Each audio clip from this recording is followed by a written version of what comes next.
Hey everybody, Ryan here.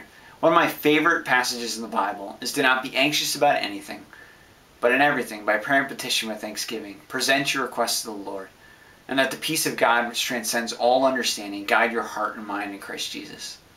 About 5 years ago, I distinctly remember sitting in my bedroom praying to God for wisdom.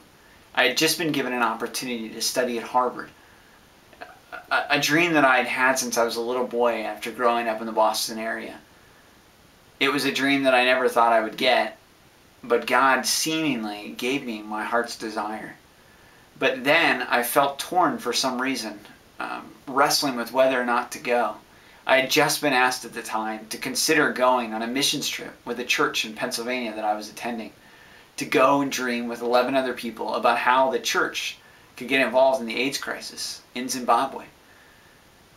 It was kind of a far-fetched, vague idea that we had, and we weren't really sure what it would look like. It was going to be a 2-week missions trip, but we really felt as a team, as I talked to the pastors, that I couldn't do both. I couldn't go to Harvard and go on this trip, because if I went on this trip, I'd be vision casting for the church.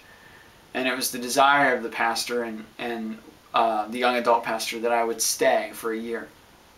As I wrestled with whether to go on a 2-week missions trip to a country I didn't know anything about, to go and wrestle with an issue I knew even less about, the AIDS orphan crisis in Zimbabwe, I just felt overwhelming peace that I should go when I considered the options. So we went, and myself and 11 other people went, and we dreamed and we prayed, and that first trip birthed what has now become Forgotten Voices. And by God's grace, about 4.5 years into it, I was reaccepted into Harvard at the Kennedy School, where I am now, in the middle of a 2-year master's program. God provided me with the desires of my heart. And if I had gone then, I wouldn't be learning as much as I am now. And if I had gone then, the biggest part of my life, besides my wife Katie, would be absent. The mission of Forgotten Voices is something I'm completely dedicated to. It is my heart's desire. And God has shown me that. But at the same time, He's been faithful to the desires of my heart if I'm ready to please Him.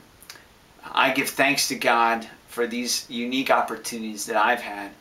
And I give thanks to God for you and the unique opportunities you have to join in our mission. Keep praying, keep believing, and know that our God is faithful. And do not be anxious, but in everything, by prayer and petition with thanksgiving, present your requests to God. And let the peace of God, which transcends all understanding, guide your heart and mind in Christ Jesus. See you tomorrow.